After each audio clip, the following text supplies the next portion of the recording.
એટલે ક્યારે પણ પ્રિયજનો તિલક કરવામાં, શિખા રાખવામાં ક્યારે પણ આપણને શરમ નથી રાખવી. લોકો કહે છે ભગત થઈ ગયા, ભગત થઈ ગયા, ભગત થઈ ગયા. અરે બધા કોઈના ભગત હોય. કોઈ પૈસાના ભગત, કોઈ ગાડીના ભગત, કોઈ ઘરના ભગત, ઘણા ઘરવાળીના પણ ભગત હોય. તો એવામાં તમે ઠાકોરજીના ભગત થઈ ગયા તો ક્યાં વાંધો છે? કારણ કે બધા જ કોઈના ભગત છે.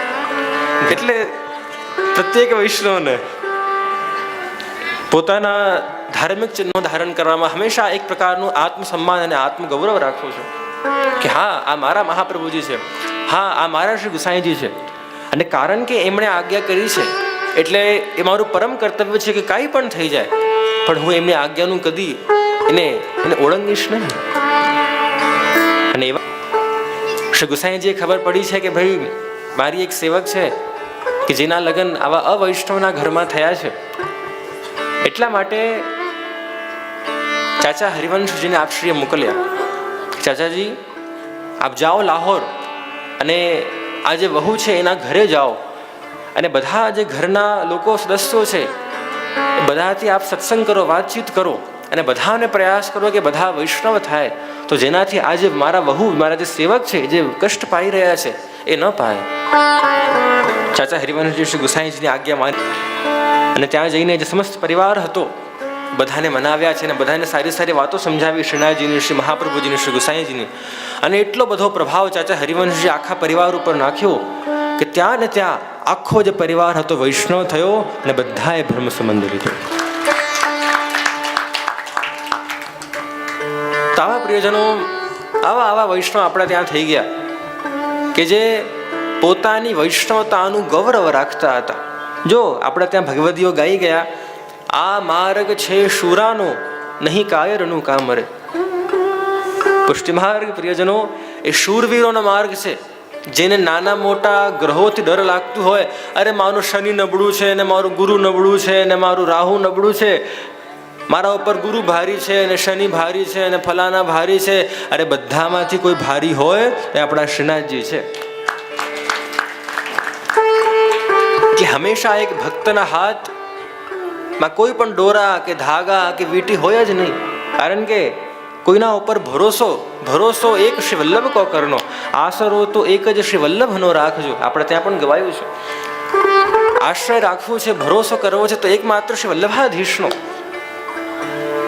અને એટલા માટે એવા હવે જો રામદાસજીની વાર્તા તમે જો, બુંદેલખંડમાં રહેતા હતા અને એમના જે રામદાસજીના જે પિતા હતા એ રાજાના સેવક હતા. રામદાસજી એટલે કોણ? કે શ્રીનાથજીના સૌથી પહેલા મુખિયાજી, આપણા પુષ્ટિ માર્ગના સૌથી પહેલા મુખિયાજી એટલે કે આ રામદાસજી બુંદેલખંડમાં રહેતા હતા. રાજા પાસે જાય પણ એક નિયમ કે રાજાને નમસ્કાર ન કરે. કે દેખો રાજા, ये मेरा माथा तभी झुकेगा, મારું મસ્તક ત્યારે જ નમશે કે જ્યારે મારી સામે કૃષ્ણ આવે. આપના જેવા રાજા સામે મારું મસ્તક કદાપી ન નમે. એક સાચો ભક્ત, એક સાચો વૈષ્ણવ પ્રિયજનો સન્માન બધાનું કરે પણ ગરજ કોઈને રાખતો નથી. સન્માન બધાનું કરવું, જે પણ આવે એને સત્કાર, સન્માન, જય શ્રી કૃષ્ણ બધાને ખૂબ માન આપવું. પણ એક સાચા અને પાકા વૈષ્ણવને ક્યારે પણ કોઈની ગરજ ન રાખવી કે તમે હો તો જ મારું કામ થાય, તમે હો તો મારું કામ ન થાય. એવી જે ગરજ છે, એક સાચો વૈષ્ણવ કોઈની ગરજ રાખતો નથી. એવા જ કે ભલે કાંઈ પણ થઈ જાય પણ પોતાના માર્ગમાં એટલી બધી નિષ્ઠા કે કાંઈ પણ થાય પણ હું મારો ધર્મ કદાપી ન ત્યાગ કરું. અને ચાચા હરિવંશજી ત્યાં પધાર્યા અને આખા ગામને વૈષ્ણવ, આખા પરિવારને વૈષ્ણવ કર્યા છે. અને પાછા જાય છે ચાચા હરિવંશજી ગુસાઈજીની પાસે આવ્યા. અને પછી તો ધીમે ધીમે આપનો વૈભવ એવો વધ્યો પ્રિયજનો કે ન પૂછે વાત. અને હવે તો શ્રીનાથજીનો જે વૈભવ હતો, કારણ કે હવે શ્રી મહાપ્રભુજી, કારણ કે જ્યારે શ્રી ગુસાઈજી 15 વર્ષના હતા, શ્રી મહાપ્રભુજીએ શું કરી? આસુર વ્યામોહ લીલા શ્રી મહાપ્રભુજીએ કરી અને સદેહ લીલા શ્રી મહાપ્રભુજીએ કરી. અને હવે માર્ગનો જે ભાર હતો એ આવ્યો શ્રી ગુસાઈજીના કંધા ઉપર. અને ત્યાં તો ગુસાઈજીએ એવો વૈભવ વધાર્યો શ્રીનાથજીનો, રાગ હોય કે ભોગ હોય કે શૃંગાર હોય કે પૂછવાઈઓ હોય કે સામગ્રીઓ હોય કે આભરણો હોય, એટલો બધો શૃંગાર વધાર્યો, એટલો બધો વૈભવ વધાર્યો. અને શ્રીનાથજી ખૂબ જ આનંદ અને સુખથી બિરાજવા લાગ્યા.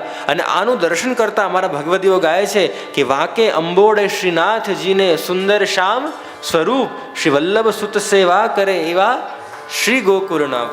હવે તો શ્રી ગુસાઈજીએ આખું જે વૈભવ છે આપણું વધાર્યું છે, કારણ કે શ્રી મહાપ્રભુજી લીલા કરી ગયા. આપના જે ખાસ વૈષ્ણવ હતા દમલાજી, દામોદરદાસ હરસાણીજી, એ શું કરતા, એ ગુસાઈજીને છે ને એક બાળક તરીકે ગણતા. કારણ કે મહાપ્રભુજીને આખા જીવન જોયા હોય અને એમના બાળક એટલે સહજ એક વહાલ હોય, એક લાડ હોય. પણ એ લાડમાં ને લાડમાં ક્યારેક ક્યારેક એ ભૂલી જતા કે આ આચાર્ય રૂપ છે. અને આપ એવું કરતા, એવું કહેવાય છે આપણે ત્યાં, ગુસાઈજી બિરાજતા ગાદી ઉપર તો પોતાનું જે ઘૂંટણ હોય ને એ અડધું ગાદીમાં રાખતા. એક વૈષ્ણવ તરીકે આપ બધાનું કર્તવ્ય છે કે અમારી આપ નીચે બેસો અથવા તો અમારી દૂર બેસો. પણ આ દમલાજી એવું કરતા કે શ્રી ગુસાઈજીની એકદમ પાસે પણ નહીં, પણ ગુસાઈજીની અડધી ગાદી પર જ બેસતા. અને એવું કહેવાય છે કે મહાપ્રભુજી પ્રગટ થયા અને આપે પૂછ્યું કે દમલા તો ઇनको કહા કરી કે જાને હૈ, એટલે કે દમલાજી તમે આમને શું કરીને જાણો છો, આ કોણ છે? दमला तो इनको कहा करी के जाने हैं कृपानाथ, मैं इनको आपके पुत्र कह के जानू हूँ. હું આમને આપના પુત્ર છે એ ભાવથી જોઉં છું. અરે દમલા તું ગલત है, ये मेरे पुत्र नहीं पर तू इनको मेरो ही स्वरूप मान. તું એવું ના માનતો કે આ મારા પુત્ર છે, આ હું જ છું, પોતે વલ્લભ જ છું. અને ત્યારથી દમલાજી એટલા દીનતામાં આવ્યા કે અરે આ તો મારા જ ગુરુ છે, એટલે દંડવત પણ કરતા અને ચરણ સ્પર્શ પણ કરતા. અને પછી ગુસાઈજીને આખું માર્ગનું જ્ઞાન કોણે આપ્યું? દમલાજી આપ્યું. અને ક્યારેક ક્યારેક એકલા બિરાજતા હોતા શ્રી ગુસાઈજી, દમલાજી આવતા અને આગે વિનંતી કરતા કે કૃપાનાથ આપ એકલા કેમ બિરાજી રહ્યા છો? યહ માર્ગ નિસંગતા કો નહીં મહારાજ, કે આ માર્ગ એકલા રહેવાનું નથી, બધાને સાથે લઈને ચાલો, બધાને સાથે ચાલો. પુષ્ટિ માર્ગનો પણ પ્રિયજનો સિદ્ધાંત. તો એવી રીતે દમલાજી આજ્ઞા કરતા કે કૃપાનાથ યહ માર્ગ નિસંગતા કો નહીં, એવું આપ એકલા એકલા ન બિરાજો, બધાને લઈને આપ વૈષ્ણવોની વચ્ચે પધારો, બધાને પ્રવચનો કરો, બધાને શિક્ષાઓ આપો, બધાને સારી સારી વાતો કહો. આપ મંદિરમાં બિરાજવા માટે નથી બન્યા, આપ પ્રચાર કરો પુષ્ટિ માર્ગનું. જો આપ પ્રચાર ન કરો, એમને થતું કે અરે હું તો પણ હમણાં નાનો છું. અરે કૃપાનાથ નાના થયા તો શું થયું, પ્રયાસ તો કરો. કહેવાય છે ને ભટકતે કો કભી મંઝિલ મિલ હી જાયેગી, ભટકતે કો કભી મંઝિલ મિલ હી જાયેગી, ભટકે તો વહ હૈ જો ઘર સે કભી નિકલે હી નહીં. એટલે કૃપાનાથ આપ પધારો અને માર્ગનો પ્રચાર કરો. અને એવું કહેવાય છે પ્રિયજનો કે ગુજરાતમાં શ્રી ગુસાઈજી પોતાના સમસ્ત જીવનમાં 6 વખત પધારે. અને એ સમયમાં 6 વખત એટલે બહુ મોટી વાત કહેવાય, કારણ કે ન તો ગાડી હતી, ન તો ઘોડાઓ, ન તો કોઈ પ્લેન હતા, કે ન તો કોઈ ટ્રેન હતી. ઘોડા પર આ પધારતા. અને તમે જુઓ આજે જે ગુજરાતમાં અને સૌરાષ્ટ્રમાં આપણને વૈષ્ણવતા દેખાય છે ને, એનો સૌથી મોટો કોઈને શ્રેય જતો હોય તો આપણા ગુસાઈજીને જાય છે. કારણ કે મહાપ્રભુજી એટલી વખત ગુજરાત ન પધાર્યા હતા. મહાપ્રભુજીએ તો બીજા બધા પ્રદેશો જેટલું જ માન ગુજરાતને આપ્યું હતું. એમના માટે બધા પ્રદેશો સમાન હતા મહાપ્રભુજી માટે. પણ કારણ કે શ્રી ગુસાઈજીને ખબર પડી કે આ તો સૌરાષ્ટ્રમાં તો ભૂલો પડે રે ભગવાન, બરાબર ને, એટલે એમને થયું કે ભાઈ આ તો એ જ ભૂમિ છે કે જેમાં મને પુષ્ટિ માર્ગનો પ્રચાર કરવું છે, અને આ બધા સૌરાષ્ટ્રવાસીઓ છે કે જેમને મને આ સંસ્કારો આપવા છે. એટલે ગુસાઈજી 6 વખત આ બધા માટે, તમે જુઓ તમને આજે ઓરિસ્સામાં કે આંધ્રપ્રદેશમાં કે મધ્યપ્રદેશમાં કે મેઘાલયામાં કે ત્રિપુરામાં તમને એટલા બધા વૈષ્ણવો ન દેખાય જેટલા તમને ગુજરાતમાં અને સૌરાષ્ટ્રમાં દેખાય છે. તમે દિલ્હી જાઓ, તમે જમ્મુ કાશ્મીર જાઓ, તમે તેલંગાણા જાઓ, તમને એટલા વૈષ્ણવ ન દેખાય જેટલા તમને આ માણાવદર ને કેવદરા ને અમરેલી ને ધારી ને સાવરકુંડલામાં દેખાય છે. કારણ છે શ્રી ગુસાઈજીનું પરિશ્રમ, કારણ છે શ્રી ગુસાઈજીનું આ બધા ઉપર કૃપા કરવાનો વિચાર. એટલે આજે સૌરાષ્ટ્રનો સમાજ સૌથી મોટો કોઈનો ઋણી હોય તો આપણા શ્રી ગોસાઈજીનો ઋણી.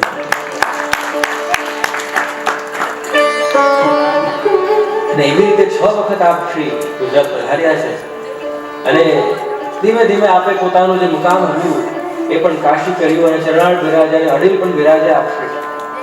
એવા વિદ્વાન હતા આપશ્રી ગોસાઈજી. એવું કહેવાય છે કે આપણે દ્વારપાલ વિષ્ણુદાસ છીપા કરીને એક વિષ્ણુ હતા. रोजना पंडितों शास्त्रार्थ करवा आवे कि महाराज आपका ये मत गलत है, आपका ये मत झूठा है, आप ब्रह्म का ये स्वरूप गलत बता रहे हो, ऐसा है वैसा है. અને આ તો વિષ્ણુ હતા વિષ્ણુદાસ છીપા કરીને પોતાના ગુરુની એમને ચિંતા છે કે મારા ગુરુ એટલો બધો પરિશ્રમ લઈ રહ્યા છે અને આખો દિવસ આ બ્રાહ્મણો સાથે વિદ્વાન સાથે શાસ્ત્રાર્થ કરે છે. પોતે પણ ભણેલા હતા. એવું સ્ટાર્ટ કર્યું, એવું પ્રારંભ કર્યું એમણે કે જે પણ વિદ્વાનો આપશ્રી સાથે શાસ્ત્રાર્થ કરવા આવતા પહેલા દ્વાર પર બધાને ઊભા રાખતા વિષ્ણુદાસ અને બધાને કહેતા કે પહેલે तुम सब मेरे से शास्त्रार्थ करो और यदि तुम मेरे से जीते तो अंदर जाना. અને એવું કહેવાય છે પ્રિયજનો કે 95-90% વિદ્વાનો તો દ્વારપાલથી જ પરાસ્ત થઈ જતા હતા. આપણા વૈષ્ણવ પણ એટલા વિદ્વાન હતા, એટલા વલ્લભકુળના પરિશ્રમનો વિચાર હતો કે રોજ રોજ આપને શાસ્ત્રાર્થ ન કરવું પડે એટલા માટે પોતે એટલું ભણ્યા અને પોતે જ પંડિતો અને બ્રાહ્મણો હતા એ બધાને પરાસ્ત કર્યા છે. અમુક દિવસો વીત્યા તો ગુસાઈજીએ વિચાર કર્યું કે મારી પાસે વિદ્વાનો જે શાસ્ત્રાર્થ કરવા આવતા હતા બધા અચાનક બધા ક્યાં ગાયબ થઈ ગયા. અને ત્યારે ખબર પડી છે કે कृपानाथ आपको सेवक है विष्णुदास छिपा, वो जो भी विद्वान आए उनको बाहर ही रोक दे रहे है और सब उनको खुद ही हरा दे, आपके पास कोई को आवे ही नहीं दे रहा है. અને ત્યારે શ્રી ગુસાઈજીએ વિષ્ણુદાસને બોલાવ્યા અને કહ્યું કે દેખો ભાઈ, હું તારી સેવાનું ખૂબ માન કરું છું પણ અમે લોકો ગૌ બ્રાહ્મણ પ્રતિપાલ છે. ગાયોનું અને બ્રાહ્મણોની રક્ષા કરવી એ અમારા બધાનું કર્તવ્ય છે. એટલે તું એવું ન કરતો હવેથી, અને જે પણ વિદ્વાનો આવે એને મારી પાસે આવવા દે અને હું એ બધાને પરાસ્ત કરીશ. કારણ કે બ્રાહ્મણોનું સન્માન કરવાનું અમારું કર્તવ્ય છે અને અમારા બારણેથી અમારા દરવાજાથી કોઈ વિદ્વાન એમ જ વગર ભિક્ષા લીધા કે વગર કઈ દાન સન્માન ધોતી લીધા વગર જાય તો એ વલ્લભકુલ માટે અપરાધ કે ખોટું કહેવાય. એટલે એ દિવસથી ફરીથી બધા વિદ્વાનો અંદર આવવા લાગ્યા અને ધીમે ધીમે હવે શ્રી ગુસાઈજી પોતે પોતાની સમસ્ત ઇન્દ્રિયોનો નિગ્રહ, સમસ્ત ઇન્દ્રિયોનો લગાવ શ્રીનાથજીમાં, શ્રી ઠાકોરજીમાં કરતા હતા. અને શ્રી ગુસાઈજી જ નહીં પ્રિયજનો, આપણા બધાનું પણ કર્તવ્ય છે કે આપણે જે પણ ઇન્દ્રિયો ઠાકોરજી આપણને આપી છે એનો વિનિયોગ આપણે ઠાકોરજીમાં, શ્રીનાથજીમાં જ કરીએ અને એમાં જ એનું ફલ છે. અક્ષણવતામ ફલમિદમ ન પરમ વિદામઃ.